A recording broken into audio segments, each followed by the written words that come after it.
ഈ ഭരതനാട്യം എന്ന് പറയുമ്പോൾ കുറച്ച് സ്റ്റിഫ്, ആ സ്ട്രക്ചർ തന്നെ കുറച്ച് സ്റ്റിഫായിട്ട് വരുന്ന ബോഡി. അങ്ങനെ മോഹിനിയാട്ടത്തിലാണെങ്കിൽ കൂടുതൽ ലാസ്യമാണ്. ഭംഗിയുള്ളവരെ മാത്രം കോമ്പറ്റീഷന് കൊണ്ടുപോവുക, വെളുത്ത കുട്ടികളെ കോമ്പറ്റീഷന് കൊണ്ടുപോവുക, അങ്ങനെ ഒരു ചർച്ചാ വിഷയമുണ്ട്.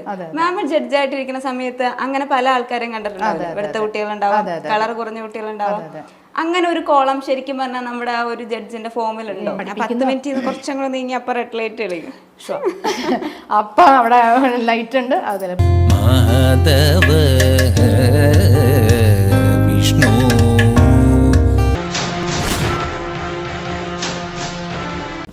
ഓൾ ഇൻ വൺ പ്രോഗ്രാമിന്റെ പുതിയൊരു എപ്പിസോഡിലേക്ക് മാന്യപ്രേക്ഷകർക്ക് സ്വാഗതം. ഇന്ന് നമ്മോടൊപ്പം നൃത്തത്തെക്കുറിച്ച് ആധികാരികമായി സംസാരിക്കാൻ ഒരു അതിഥിയുണ്ട്. നൃത്താധ്യാപികയും കൂടിയായ വിനോ പ്രദീപാണ് നമ്മോടൊപ്പം ഉള്ളത്. മാമിനെ നമുക്ക് പ്രോഗ്രാമിലേക്ക് സ്വാഗതം ചെയ്യാം. നമസ്കാരം. നമസ്കാരം. ഏതൊക്കെ ടൈപ്പ് നൃത്തങ്ങളാണ് പരിശീലിപ്പിക്കുന്നത്? ഞാൻ മെയിനായിട്ട് ഭരതനാട്യമാണ്. പിന്നെ നമ്മൾ ഫസ്റ്റ് ഭരതനാട്യം പഠിക്കും. അത് കഴിഞ്ഞിട്ടാണ് അതിൽ നിന്ന് നമ്മളിപ്പോൾ മോഹിനിയാട്ടം, കുച്ചിപ്പുടി അങ്ങനെയൊക്കെ സാധാരണ ഭരതനാട്യത്തിലാണ് നമ്മൾ സ്റ്റാർട്ട് ചെയ്യുക. ഞാൻ പഠിച്ച സമയത്ത് ഞാനത് ഭരതനാട്യം ക്ലാസിക്കലായിട്ടൊന്നും അങ്ങനെ സ്റ്റാർട്ട് ചെയ്തില്ല. ആദ്യം നമ്മൾ ഒരു ഫോക്ക്, അതായത് ഞാൻ വളരെ ചെറിയ ഏജിലാണ് പഠിച്ചു തുടങ്ങിയത്, ഒരു 3.5 വയസ്സിൽ. അപ്പോൾ നമുക്ക് ക്ലാസിക്കലൊന്നും ഈ 3.5 വയസ്സിലൊന്നും നമുക്ക് അത്രയ്ക്ക് ചെയ്യാനായിട്ട് കുറച്ച് പ്രോബ്ലമാണ്. കാര്യം അതിൻ്റെ അരമണ്ടി ഇരിക്കാൻ കുട്ടികളുടെ കാലുകൾ അത്ര ആയിട്ടുണ്ടാവില്ല. അപ്പോൾ നമുക്ക് ചെറിയ ഫോക്കൊക്കെ കൊടുത്തിട്ട് അങ്ങനെയാണ് നമ്മൾ പരിശീലിപ്പിക്കുക. ഞാനും പഠിച്ചത് അങ്ങനെ തന്നെയാണ് കേട്ടോ. അത് ഏജ് കുറവാണെങ്കിൽ, ഒരു 6 വയസ്സൊക്കെ ആണെങ്കിൽ നമുക്ക് കറക്റ്റായിട്ട് പറഞ്ഞു കൊടുത്താൽ, അതായത് ഒരു LKG UKG ആ പ്രായത്തിലൊക്കെ ആണെങ്കിൽ നമുക്ക് അതിന് അരമണ്ഡലം എങ്ങനെയാണ്, കൈ എവിടെ വെക്കണം, അങ്ങനെ കുറേ കാര്യങ്ങളുണ്ടല്ലോ. അതൊക്കെ പറഞ്ഞ് മനസ്സിലാക്കുന്ന ഒരു പ്രായത്തിലെ കുട്ടിക്കാണ് നമുക്ക് ക്ലാസിക്കലിലേക്ക് കൂടുതൽ പോകാൻ പറ്റുള്ളൂ, അതായത് ഭരതനാട്യം എന്നുള്ളത്. അപ്പോൾ ഭരതനാട്യം, പിന്നീട് നമുക്ക് മോഹിനിയാട്ടം ഒക്കെ ചെയ്യുമ്പോൾ ടോട്ടലി ഡിഫറെൻ്റ് ആണ്. ഈ ഭരതനാട്യം എന്ന് പറയുമ്പോൾ കുറച്ച് സ്റ്റിഫ്, ആ സ്ട്രക്ചർ തന്നെ കുറച്ച് സ്റ്റിഫായിട്ട് വരുന്ന ബോഡി. അങ്ങനെ മോഹിനിയാട്ടത്തിലാണെങ്കിൽ കൂടുതൽ ലാസ്യമാണ്. മീൻസ് നമ്മൾ കുറച്ച് മൂവ്മെൻറ്റ്സ് കുറച്ച് വളഞ്ഞിട്ട് അങ്ങനെയൊക്കെ ചെയ്യുന്നതായിരിക്കും. അപ്പോൾ സ്റ്റെപ്സ് ഒക്കെ ഉണ്ടെങ്കിലും ഇതിൽ കുറച്ച് ചട്ടപ്പട സ്റ്റെപ്സുകൾ ഭരതനാട്യം കണ്ടിട്ടുണ്ടല്ലോ അല്ലേ? അത് പിന്നെ കുച്ചിപ്പുടി എന്ന് പറയുമ്പോൾ ശരിക്കും അത് ക്ലാസിക്കൽ ഫോം അല്ല, അതൊരു ഫോക്കാണ്. പക്ഷെ നമ്മൾ പറയുമ്പോൾ അത് കുച്ചിപ്പുടി പലരും വിചാരിക്കാറുണ്ട് അത് ക്ലാസിക്കൽ രീതിയിലൊന്ന് ഡ്രസ്സിങ് ചെയ്യുന്നു. അതായത് ഈ ഭരതനാട്യത്തിന്റെ ഒരു എന്താ പറയാ, ഒരു സാമ്യം ഉണ്ടല്ലേ ആ ഡ്രസ്സിങ്ങിൽ കുറച്ചുണ്ട്. പക്ഷെ സൂക്ഷിച്ച് നോക്കിയാൽ നമുക്ക് മനസ്സിലാവുള്ളൂ, ഡിഫറെന്റ് ഉണ്ട് കേട്ടോ. നല്ല ഡിഫറൻസ് ആണ് അതിന്റെ ഡ്രസ്സിങ്ങിലും കാര്യങ്ങളും ഓർണമെന്റ്സിലും ഹെയർ സ്റ്റൈലും ഒക്കെ ഡിഫറൻസ് ആണ്. പിന്നെ മൂവ്മെന്റ്സ് നമ്മൾ കളിക്കുമ്പോൾ കുച്ചിപ്പുടിയിലൊക്കെ കുറച്ച് കൂടെ നമ്മളിങ്ങനെ ഇളകിയിട്ട് കളിക്കുക. ഈ ഫോക്കിന് എപ്പോഴും നമുക്ക് കുറച്ച് ചാട്ടം ഇളക്കാം അങ്ങനെ ഉണ്ടാവും. അപ്പോൾ അതുകൊണ്ട് അങ്ങനെ ഡിഫറൻസ്. പിന്നെ ഞാൻ പഠിച്ചിട്ടുള്ള കാര്യങ്ങൾ പറയുന്നതുകൊണ്ട് എനിക്ക് കുറച്ചുകൂടെ പറയാൻ പറ്റുന്നതാട്ടോ. പിന്നെ കഥകളി എന്ന് പറയുമ്പോൾ അതും വേഷവിധാനം അങ്ങനെയൊക്കെ നോക്കിയാൽ ടോട്ടലി അത് ഡിഫറൻസ് ആണ്. എങ്കിലും കുറച്ച് മോഹിനിയാട്ടത്തിന് നമ്മുടെ കേരളത്തിൻ്റെ ഒരു കലയാണല്ലോ ഏത് കഥകളി, മോഹിനിയാട്ടം എന്നൊക്കെ പറയുന്നത് നമ്മുടെ കേരളത്തിൻ്റെ ആണ്. അപ്പോൾ അതിനും കുറച്ച് മോഹിനിയാട്ടം പഠിക്കുന്നവർക്ക് ഈ കഥകളിയിലേക്ക് വരാൻ കുറച്ചുകൂടെ എളുപ്പമാണ്. കഥകളി പഠിക്കുന്നവർക്ക് മോഹിനിയാട്ടത്തിലേക്ക് വരാൻ കുറച്ചുകൂടെ എളുപ്പമാണ്. കാര്യം അതിൻ്റെയൊക്കെ മൂവ്മെൻറ്റ്സ് ഡ്രസ്സിങ്ങിൽ കുറച്ച് വ്യത്യാസം വരുന്നുണ്ട്. കാര്യം മോഹിനിയാട്ടത്തിൻ്റെ കുറച്ച് ലാസ്യമായതുകൊണ്ട് ആ രീതിയിലുള്ളതും, കഥകളിയുടെ കുറച്ച് പുരുഷവേഷം, അത് പച്ച, കരി അങ്ങനെയുള്ള കുറേ വേഷങ്ങൾ വരുന്നുണ്ട്. അതനുസരിച്ചിട്ടുള്ള അതിൻ്റെ ഇതും ചെയ്യുന്നതും ഡിഫറൻസ്, അതായത് വേഷം അനുസരിച്ചിട്ടുള്ള ഡിഫറൻസ്, മേക്കപ്പ് അതിലൊക്കെ അങ്ങനെ വരും. ഞാനൊക്കെ പഠിക്കുന്ന സമയത്ത് കേരള നടനം അങ്ങനെ ഞാൻ കേട്ടിട്ടില്ല കേട്ടോ. പക്ഷെ കുറച്ച് കഴിഞ്ഞപ്പോൾ യുവജനോത്സവ വേദികളിലൊക്കെ കേരള നടനം കോമ്പറ്റീഷൻ എന്നൊക്കെ വന്നു തുടങ്ങി. സാധാരണ നേരത്തെയൊക്കെ ഫോക്ക്, ഭരതനാട്യം, മോഹിനിയാട്ടം, പിന്നെ ഇവിടെ കുച്ചിപ്പുടി, പിന്നെയാണ് കേരള നടനം എന്നൊക്കെ ഇടയ്ക്ക് വെച്ചാണ് പെട്ടെന്ന് വന്നത്. അത് മോഹിനിയാട്ടത്തിൻ്റെയും ഭരതനാട്യത്തിൻ്റെയും എല്ലാം കൂടെ സ്റ്റെപ്പ് ചേർത്തിട്ടാണ് നമ്മൾ കേരള നടനം ചെയ്യാറ്. കുറേ മിക്സഡ് ആയിട്ടാണ് കേരള നടനം. ഡ്രസ്സിങ്ങും അതേപോലെ മോഹിനിയാട്ടത്തിൻ്റെ ഡ്രസ്സിൻ്റെ പോലെ സാമ്യമുണ്ട്. പക്ഷെ അന്നൊരു സ്കേർട്ട് മോഡൽ അല്ലാതെ ഉള്ള ഒരു നമ്മുടെ മലയാളി മങ്കമാർ എന്നൊക്കെ പറയില്ലേ, അതേപോലെ ഇവിടെ ഒരു ഫ്രില്ലും കുറച്ച് മുടി ഇങ്ങോട്ട് മാറ്റിയിട്ട് നമ്മൾക്ക് മോഹിനിയാട്ടത്തിന് മുടി എങ്ങനെയാണെന്ന് വെച്ചിട്ടുണ്ടെങ്കിൽ നമ്മുടെ സൈഡിൽ വന്നിട്ട് ശരിക്കും സൈഡിൽ വന്നിട്ട് റൗണ്ട് കെട്ടി അതിൽ മുല്ലപ്പൂ വയ്ക്കുക എന്നുള്ള സ്റ്റൈലാണ്. കേരള നടനത്തിന് നമ്മൾ വന്നിട്ട് കുറച്ചുകൂടെ ഫ്രണ്ടിലേക്ക് കയറ്റും. നമ്മൾ എവിടെയോ കണ്ടിട്ടുണ്ട് ഒരു കാവ്യമാധവന്റെ ഒക്കെ ഒരു സിനിമയിൽ പാട്ട് ഞാൻ മറന്നുപോയി.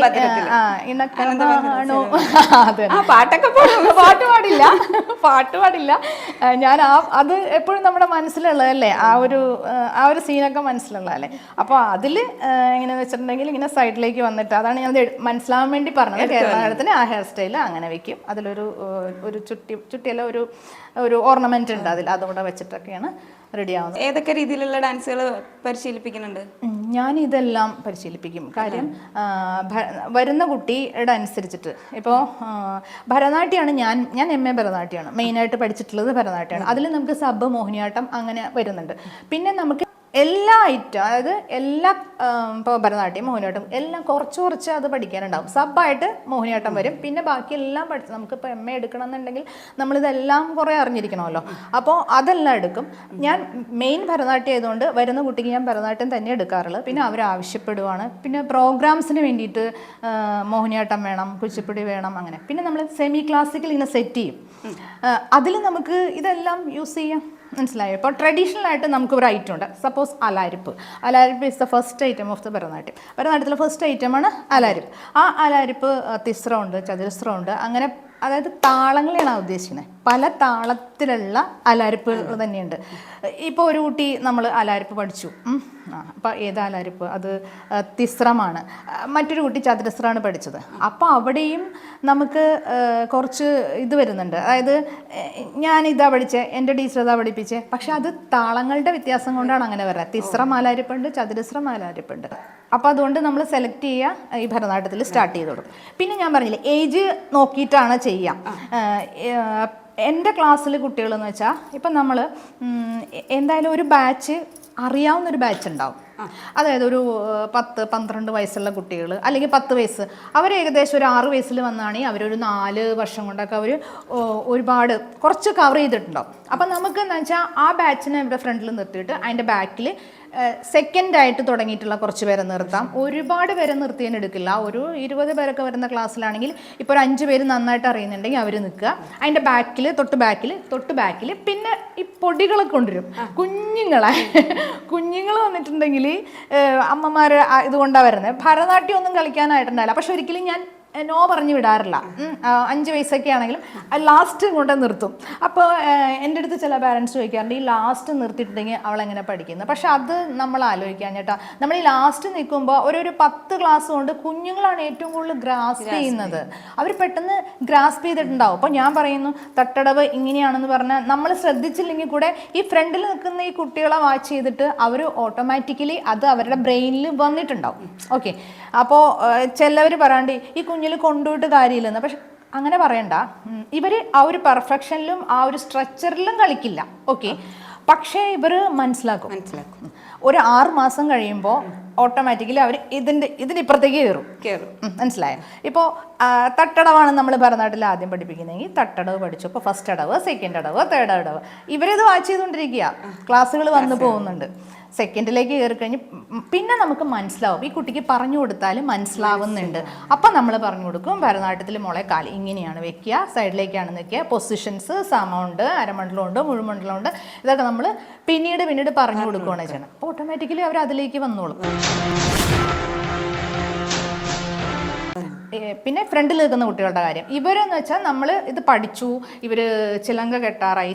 നേരത്തെ എന്ന് വെച്ചാൽ ചിലങ്ക കെട്ടുക എന്ന് വെച്ചാൽ നമ്മൾ ആലാരിപ്പ്, പിന്നെ അങ്ങനെയുള്ള കുറേ ഐറ്റം, ശബ്ദം, വർണ്ണം, പദം, ഇതൊക്കെ പഠിച്ച് ആ വർണ്ണം എത്തി ഒരു തില്ലാന ഇതുകൂടെ കളിച്ച്, അതൊരു ഏകദേശം ഒരു 8 ഐറ്റം അത് പഠിച്ചിട്ടാണ് നമ്മൾ ഈ ചിലങ്ക കെട്ടൽ എന്ന് പറഞ്ഞതിലേക്ക് പോലും പോവുള്ളൂ. മീൻസ് ഒരു 2-3-4 ഇയേഴ്സ് ഇങ്ങനെ പഠിച്ചുകൊണ്ടിരിക്കും.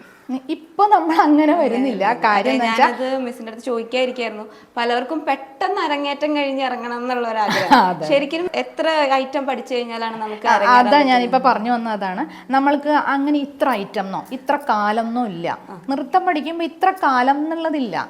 ചിലവർ പറയും ഞാൻ 8 വർഷം പഠിച്ചു, ഞാൻ 12 വർഷം പഠിച്ചു. ഇല്ല, അങ്ങനെ ഒരു വർഷങ്ങൾ പഠിക്കുന്നതിലല്ല കാര്യം. നമ്മൾ എന്ത് പഠിച്ചു, നമ്മൾ കുറഞ്ഞ കാലയളവിൽ എന്ത് പഠിച്ചു. പിന്നെ ഈ ആൾക്കൊരു ടാലൻറ്റ്, അത് നമ്മുടെ ടാലൻ്റ് എന്ന് പറയുന്നത് 2 ടൈപ്സ് ഉണ്ട്. മീൻസ് നമ്മൾ ഒരാളെ പ്രാക്ടീസിലൂടെ ആക്കിയെടുക്കുന്ന ഒരു ടാലൻ്റ് ഉണ്ട്. എനിക്ക് പറ്റില്ല ഞാൻ അങ്ങനെ ഇപ്പോൾ ഏജ് ആയിട്ടുള്ളവർ വന്നു കഴിഞ്ഞാൽ, എൻ്റെ അടുത്ത് വന്നു കഴിഞ്ഞാൽ അവർ പറയുന്നത് വരുമ്പോഴേ എനിക്ക് പറ്റില്ല, ബട്ട് എനിക്ക് ചെയ്യണം, ആരും പറയും. അപ്പം ഞാൻ പറയുന്നത് പറ്റില്ല എന്നുള്ളൊരു സംഭവം ഇല്ല, അതില്ല. നമുക്ക് എഴുന്നേറ്റ് നിൽക്കാം, നമുക്ക് മനസ്സിൽ ആഗ്രഹം ഉണ്ടെങ്കിൽ വി ക്യാൻ ഡു. അതാണ് ഞാൻ അങ്ങനെ ചിന്തിക്കുന്ന ആളാണ്. അപ്പോൾ ഞാൻ പറയും ഇല്ല, പറ്റും, ചെയ്യൂ. ഇത് കഴിഞ്ഞിട്ട് ഒരു 6 months after they will tell me എന്താ പറയുക, ഐ ക്യാൻ ഡു അല്ലെങ്കിൽ വി ക്യാൻ ഡു എന്നുള്ളൊരു ലെവലിലേക്ക്. അത് നമ്മൾ കൊടുക്കുന്ന കോൺഫിഡൻസ് ആണ്. ഏത് കാര്യത്തിലും നമ്മൾ കൊടുക്കുന്ന കോൺഫിഡൻസ് ആണ്. ഗുരു എന്ന് പറഞ്ഞ ഭാഗത്തിരിക്കുമ്പോൾ നമ്മൾ അവിടെ വന്നിട്ട് അങ്ങനെ പറയുന്നത് എനിക്കറിയാം തെറ്റാണ്, അല്ലെങ്കിൽ കൈ വരുന്നില്ല, ഫ്ലെക്സിബിൾ അല്ല, ബട്ട് നമ്മൾ കൊടുക്കുന്ന കോൺഫിഡൻസിലൂടെ അവർക്ക് കൂടുതൽ ടോപ്പിലേക്ക് ചെയ്ത് വരാൻ പറ്റും. അപ്പം ഞാൻ പറഞ്ഞു വന്നത് 2 ടൈപ്സ് ഓഫ് ആളുകളാണ്. അത് ബോൺ, നമ്മൾ ജനിച്ച് വീഴുമ്പോൾ അവർ അങ്ങനെ തന്നെയാണ്. അത് മ്യൂസിക് ആയാലും ഡാൻസ് ആയാലും ഡ്രോയിങ്, ചിത്രരചന, അല്ലേ, എന്തായാലും അവർ ജനിച്ചു വീഴണത് അതിനാണ്. ചിലവർ, മനസ്സിലായോ? അത് കണ്ടിട്ടുണ്ടല്ലോ നമ്മൾ മീഡിയാസിലും അങ്ങനെയൊക്കെ നമ്മൾ കാണാറില്ലേ, ഈ കുട്ടി ഇത്ര വയസ്സിൽ പാടി അല്ലെങ്കിൽ ഇത്ര ഇതിൽ ചെയ്തു എന്നൊക്കെ നമ്മൾ കണ്ടിട്ടുണ്ട്. അതൊക്കെ അങ്ങനെയാണ്. അപ്പം ഞാൻ പറഞ്ഞത് ആ ബർത്തിൽ കിട്ടുന്ന കഴിവ് അതുണ്ട്. പിന്നെ നമ്മൾ പ്രാക്ടീസ്, ജന്മവാസന, ജന്മവാസന അത് ജനിക്കുമ്പോൾ കിട്ടണം. നമുക്കത് അങ്ങനെയുള്ള കുട്ടികളെന്ന് വെച്ചാൽ നമുക്ക് മനസ്സിലാവണം എങ്ങനെയെന്ന് പറയാം. നമ്മുടെ ഫ്രണ്ടിൽ എത്തിക്കഴിയുമ്പോൾ നമുക്കറിയാം. ഫസ്റ്റ് നമ്മൾ താളമാണ് നോക്കുന്നത്. ഒരു കുട്ടിക്ക് താളത്തിൽ ആ ബീറ്റ്, നമ്മുടെ ബീറ്റിൽ ആ കുട്ടിയുടെ കാല് വീഴുന്നുണ്ടോ, കൈ വരുന്നുണ്ടോ, അങ്ങനെയുള്ള സംഭവം. ആ താളം കിട്ടിയാൽ തന്നെ നമ്മൾ ഫസ്റ്റ് സ്റ്റെപ്പ് നമ്മൾ ജയിച്ചു. ഒരു ഗുരു ആരാണെങ്കിലും, ആ കുട്ടിയാണെങ്കിലും നമ്മളാണെങ്കിലും നമ്മുടെ ഫ്രണ്ടിൽ നിൽക്കുന്ന അത് നമ്മൾ ജയിച്ചു വെച്ചാൽ ഇനി നമുക്ക് മനസ്സിലായി. അങ്ങനെയുള്ള കുട്ടികളെന്ന് വെച്ചാൽ ഒരു 6 months ഒക്കെ കൊണ്ട് ഇങ്ങനെ ചെയ്യും. ഞാൻ എന്തിനാ പറയണമെന്ന് വെച്ചിട്ടുണ്ടെങ്കിൽ എന്നോട് ചോദിച്ചു എപ്പോഴാണ് അരങ്ങേറ്റം, അത് 8 വർഷമെന്നോ 7 വർഷമെന്നോ, അങ്ങനെയല്ല. ചില കുട്ടികൾ നേരത്തെ ചെയ്തിരിക്കും, മനസ്സിലായോ? അപ്പോൾ ചിലവർ വിചാരിക്കുന്നത് 4 പേരെ നിർത്തി ഒരാളുടെ ആയി, എന്തുകൊണ്ട് 3 പേരായില്ല, ഒരേപോലെ പഠിച്ചു. അതിന് കാരണം ഇതാ, അത് ആരെയും പറഞ്ഞിട്ട് കാര്യമില്ല. ചിലപ്പോൾ ആ കുട്ടിയുടെ കൊണ്ടായിരിക്കാം. പിന്നെ എന്ത് കാര്യത്തിനും പ്രാക്ടീസ് നിർബന്ധമല്ലേ. നമ്മൾ ABCD പഠിക്കും, LKG പോയി, നമ്മൾ ABCD പഠിക്കാണ്ട് നമുക്ക് ആപ്പിളിന് എഴുതാൻ പറ്റില്ല അല്ലേ? ABCD അത് എത്രയോ പ്രാവശ്യം കുട്ടികൾ എഴുതണേ അല്ലേ? LKG എഴുതിക്കും, 4 ലൈൻ 2 ലൈൻ മലയാളം ആണെങ്കിലും എല്ലാം. അപ്പോൾ A to Z നമ്മൾ അത് പഠിച്ചു. 24 ലക്ഷം പഠിച്ചെന്ന് നമുക്ക് എന്തെങ്കിലും കാര്യമുണ്ടോ? ഒരു കാര്യമില്ല. ആപ്പിളിന് എഴുതണമെങ്കിൽ again we want to study. ഇനി അത് പോട്ടെ, വാട്ട് ഈസ് യുവർ നെയിം എഴുതണമെങ്കിൽ what is your name, then a question mark, ഇതെല്ലാം നമ്മൾ വീണ്ടും പഠിക്കണം. ABCD പഠിച്ചെന്ന് വെച്ചാൽ നമ്മൾ തീർന്നിട്ടില്ല. എന്നെ സംബന്ധിച്ച് ഇനിയും ഞാൻ പഠിച്ച് കഴിഞ്ഞിട്ടില്ല. ചിലർ പറയും അത് വലിയ കാര്യത്തിന് പറയണതല്ല, എനിക്കങ്ങനെ തോന്നാറുണ്ട്. കാര്യം നമുക്ക് പഠിച്ചാൽ തീരാത്ത അത്ര ഉണ്ട്. കോമ്പറ്റീഷൻസ് കാര്യങ്ങളൊക്കെ വന്നപ്പോൾ ഇപ്പോൾ ഒരു 5th കുട്ടി നമ്മൾ ചിലപ്പോൾ 4th ചേർന്നിട്ടുള്ള, അല്ലെങ്കിൽ 3rd കുട്ടി വന്ന് ചേർന്നിട്ടുള്ളത്. അപ്പോൾ നമുക്ക് 5th നമുക്ക് കോമ്പറ്റീഷൻ ഉണ്ട് മിസ്സേ. മീൻസ് ഇപ്പോൾ UP വിഭാഗങ്ങൾക്കുള്ളൂ ഇത് ക്ലാസിക്കൽ ഭരതനാട്യം മൂലം. നമ്മുടെ സഹോദയയിലൊക്കെ നമുക്ക് UP, അതായത് 5th തൊട്ടിട്ടാണ് നമുക്ക് ക്ലാസിക്കൽ നൃത്തങ്ങളിൽ പങ്കെടുക്കാൻ പറ്റുള്ളൂ. മനസ്സിലായി? 1 to 4 ആണല്ലോ പ്രൈമറി ക്ലാസ്സസ് വരുന്നത്. ഈ പ്രൈമറി ക്ലാസ്സസ് നമുക്ക് ഫോക്ക് ഉള്ളൂ. സഹോദയ ഫുൾ അങ്ങനെയാണ്, ഫോക്ക് വരുന്നുള്ളൂ. അവരെ നമ്മൾ ഒരിക്കലും ക്ലാസിക്കലിന് സെലക്ട് ആയിട്ട് കൊണ്ടുപോകാറില്ല, കളിക്കുമെങ്കിൽ കൂടെ. അപ്പോൾ ഈ 5th കുട്ടി ആവശ്യപ്പെടുക, നോർമലി എന്താ ആവശ്യപ്പെടും, നമുക്ക് ഈ പ്രാവശ്യം സ്കൂളിൽ നിന്ന് കുട്ടിയെ കൊണ്ടുപോകണം, ക്ലാസിക്കലിന് കൊണ്ടുപോകണം എന്ന് തന്നെയാണ് ആഗ്രഹിക്കുക അല്ലേ? അപ്പോൾ നമ്മൾ എന്ത് ചെയ്യും, ഈ കുട്ടി ഒരു 3rd തൊട്ട് പഠിക്കുന്നെങ്കിൽ 4th 5th കലോത്സവങ്ങൾ സാധാരണ സഹോദയ ഒരു സെപ്റ്റംബർ ഒക്ടോബർ ആ ഒരു കാലഘട്ടത്തിലാണ് വരുന്നത്. അപ്പോൾ ആ സമയത്ത് ആദ്യം ഉണ്ടാകുന്ന ഒരു സ്ഥലത്ത് ഗുരുവായൂരോ അല്ലെങ്കിൽ എവിടെയാണോ പ്രസിദ്ധമായ ക്ഷേത്രത്തിൽ പാരൻസ് സെലക്ട് ചെയ്ത് നമുക്ക് അവിടെ ചെയ്യാൻ പറ്റുമോ എന്ന് ചോദിക്കുമ്പോൾ നമ്മൾ പിന്നെ ആ കുട്ടിയെ ഞാൻ പറഞ്ഞില്ലേ ഭരതനാട്യത്തിലെ ഫസ്റ്റ് ഐറ്റമായ ആലാരപ്പിന് റെഡിയാക്കാനായിട്ട് നോക്കും. ഫസ്റ്റ് നമ്മൾ ഇതിൻ്റെ തട്ടടവ് നാട്ടടവൊക്കെ തീർത്ത് കഴിഞ്ഞിട്ട് നമ്മൾ പിന്നെ ഈ ആലാരപ്പിന് വേണ്ടിയുള്ള പ്രാക്ടീസ് കൊടുക്കും.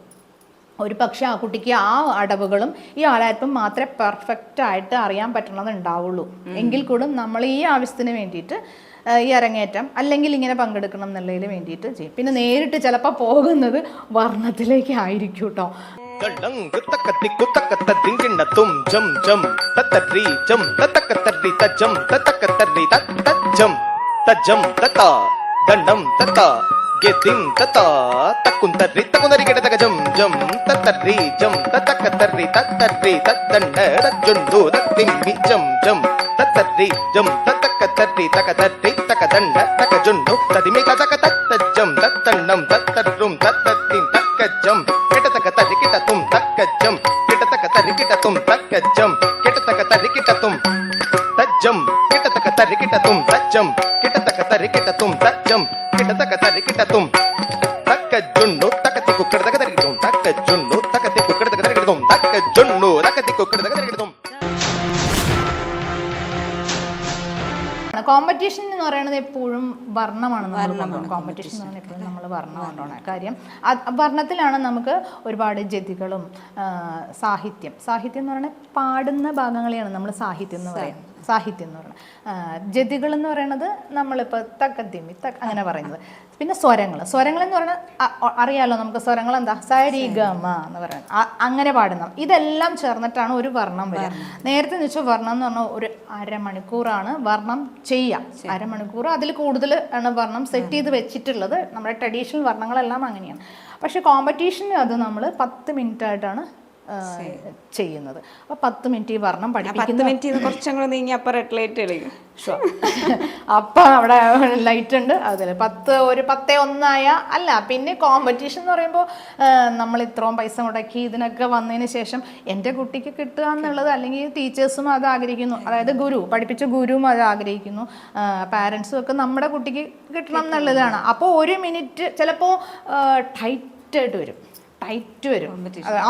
ടൈറ്റായിട്ട് വരുമ്പോൾ നമുക്ക് തന്നെ അറിയണില്ല ഇത് ആർക്ക് മാർക്ക് കൊടുക്കണം അങ്ങനെ വരുന്നത്. അപ്പം ടൈറ്റായിട്ട് വരുന്ന സമയത്ത് നമ്മൾ ചിലപ്പോൾ പറയാൻ പോകുന്നത് 10 മിനിറ്റ്സ് കഴിഞ്ഞിട്ട് ഇങ്ങനെ ഒന്ന് നീങ്ങിയോണ്ട് ആ കുട്ടിയെ ഒന്ന് താഴത്തേക്ക് വിടാം. ഈ കോമ്പറ്റീഷൻസിന് വരുന്നവരെല്ലാവരും നല്ല ട്രെയിനിങ്ങും നല്ല ഐറ്റംസും നല്ല കോസ്റ്റ്യൂമും നല്ല ഇതായിട്ട് തന്നെ വരുന്നവരാണ്. അപ്പം നമുക്ക് ആരുടെയും അത് മോശം എനിക്ക് അങ്ങനെ തോന്നിയിട്ടില്ല കേട്ടോ. എങ്ങനെ അത് ഭയങ്കര മോശമായിരുന്നു എന്നുവെച്ചാൽ ആ സ്റ്റേജിലേക്ക് എത്തണമെങ്കിൽ ആ കുട്ടിയും ടീച്ചറും പാരൻസും ഒരുപാട് എഫേർട്ട് എടുത്തിട്ട് വന്നിട്ടുള്ളതാണ്. ഓടിച്ചാടി ഇങ്ങനെ വരുമെന്ന് എനിക്ക് തോന്നുന്നില്ല. ഞാൻ കണ്ടിട്ടില്ല അങ്ങനെ. എൻ്റെ ഒരു പേഴ്സണൽ കാര്യമാണ് ഞാൻ പറയുന്നത്. മാം ജഡ്ജ് ചെയ്യാനൊക്കെ ഞാൻ ജഡ്ജ് ചെയ്യാനൊക്കെ പോകും. അപ്പൊ ഇപ്പൊ നമ്മുടെ സമൂഹത്തിൽ ഇപ്പൊ ഒരു ചർച്ചയായി മാറിക്കൊണ്ടിരിക്കുന്ന ഒരു വിഷയമുണ്ട് അല്ലെ. ഭംഗിയുള്ളവരെ മാത്രം കോമ്പറ്റീഷന് കൊണ്ടുപോവുക, വെളുത്ത കുട്ടികളെ കോമ്പറ്റീഷന് കൊണ്ടുപോവുക, അങ്ങനെ ഒരു ചർച്ചാ വിഷയമുണ്ട്. മാം ജഡ്ജായിട്ടിരിക്കുന്ന സമയത്ത് അങ്ങനെ പല ആൾക്കാരെയും കണ്ടിട്ടുണ്ടാവും. വെളുത്ത കുട്ടികളുണ്ടാവും, കളർ കുറഞ്ഞ കുട്ടികളുണ്ടാവും. അങ്ങനെ ഒരു കോളം ശരിക്കും പറഞ്ഞാൽ നമ്മുടെ ആ ഒരു ജഡ്ജിന്റെ ഫോമിലുണ്ടോ? ഞാൻ അങ്ങനെ പറയില്ല. കാര്യം എന്ന് വെച്ചിട്ടുണ്ടെങ്കിൽ നമ്മൾ അതാ ഞാൻ ഇപ്പം പറഞ്ഞു വന്നേ, ജനിക്കുമ്പോൾ ഒരു കുട്ടിക്കൊരു ടാലൻ്റ് ഉണ്ടായി, അതിൽ വേറെ എന്താ പറയുക ഭംഗിക്കോ അത് ഓൺ ബർത്ത് കിട്ടുന്ന കാര്യം ഞാൻ നേരത്തെ പറഞ്ഞു. അതിൽ കളറും അതൊന്നും എനിക്ക് തോന്നിയിട്ടില്ല. എന്ന് വെച്ചാൽ എല്ലാവരും ആ കഴിവുകളാണ് കാണിക്കുന്നത്. അപ്പം നമ്മളവിടെ കഴിവുകളാണ് നോക്കുന്നത്. പിന്നെ സ്റ്റേജിൽ ആക്ച്വലി ഞാനൊരു ഡ്രസ്സ് ചെയ്ത് വന്നാൽ ഇപ്പം എൻ്റെ സ്റ്റുഡൻസ് കോമ്പറ്റീഷൻ അല്ലാതെ തന്നെ എൻ്റെ സ്റ്റുഡൻസ് ഒരു വലിയ ഏജ് ഉള്ളവരാണെങ്കിൽ തന്നെ 10 പേരുണ്ടെന്ന് വിചാരിക്കും. ഞാനൊരു പ്രോഗ്രാമിന് കൊണ്ടുപോകുമ്പോൾ 10 പേരും ഈ 10 രീതിയായിരിക്കും. ചിലവർ കുറച്ച് ഫാറ്റ് ആയിരിക്കും, അല്ലെങ്കിൽ കുറച്ച് ഹൈറ്റ് ആയിരിക്കും, എല്ലാവരും ഇപ്പോൾ ഒരുപോലെ ഇരിക്കണം. പക്ഷേ എനിക്ക് തിരിച്ചറിയാൻ പറ്റാറില്ല. എൻ്റെ കണ്ണുകളിൽ ഞാൻ ചിലപ്പോൾ ഫസ്റ്റ് ടൈം ഒരു 3-4 പ്രാവശ്യം ഒരു കോസ്റ്റ്യൂമിൽ വന്നു കഴിഞ്ഞാൽ എനിക്ക് തിരിച്ചറിയാൻ പറ്റാറുണ്ട്. എന്ന് വെച്ചാൽ ഇതാണ്. സപ്പോസ് പ്രസ് ചെയ്ത് ഞാൻ ഇങ്ങനെ കാണുന്നു, അതും ഡ്രസ്സ് ചെയ്ത് ഞാൻ കാണുന്നതും ടോട്ടലി ഡിഫറെൻ്റ് ആണ് അല്ലേ. അപ്പോൾ ഞാൻ ഫസ്റ്റ് ടൈമാണ് ഡ്രസ്സ് ചെയ്ത് കാണുന്നതെങ്കിൽ എനിക്കൊന്ന് തിരിച്ചറിയാൻ ഗുരുവായ എനിക്ക് പോലും 1 സെക്കൻഡ് വേണ്ടി വരും. മനസ്സിലായോ? അപ്പോൾ മനസ്സിലായോ എന്താ ഞാൻ പറയുന്നത്? ഒക്കെ ഒരുപോലെ ഇരിക്കും. ഭയങ്കര ടെക്നോളജിയാണ് ഇപ്പോഴത്തെ മേക്കപ്പിലൊന്നും. അങ്ങനെയൊന്നും എനിക്ക് തോന്നിയിട്ടില്ല. ഫസ്റ്റ് ശ്രദ്ധിക്കുന്നത് എങ്ങനെയാണ് ഇത് ചെയ്തു വരുന്നത്. ഞാനൊക്കെ കാലിൽ എങ്ങനെയാണ്, കയ്യിൽ എങ്ങനെയാണ്, അത് എങ്ങനെ ചെയ്യുന്നു, അഭിനയിക്കുന്നു. നമ്മളതൊക്കെ പിന്നെ മറന്നില്ലേ, കലയല്ലേ നമ്മൾ ആസ്വദിക്കുന്നത്. അതാണ് എൻ്റെ ഒരു അഭിപ്രായം. അങ്ങനെയാണ്. എന്തായാലും നന്നായിട്ട് ചെയ്യുന്ന ആള് ആരായാലും അത് നമ്മൾ അംഗീകരിക്കണം. നമ്മൾ അതിനെ അംഗീകരിക്കണം. ആൺകുട്ടി ആയിക്കോട്ടെ അങ്ങനെ ഇല്ലല്ലോ. ഒന്നിനും ജെൻഡർ ഇല്ലെന്ന് പറയുന്നുണ്ടല്ലോ, ഒന്നിനും ഇല്ല എന്ന് വാശി പിടിക്കുന്നുണ്ടല്ലോ.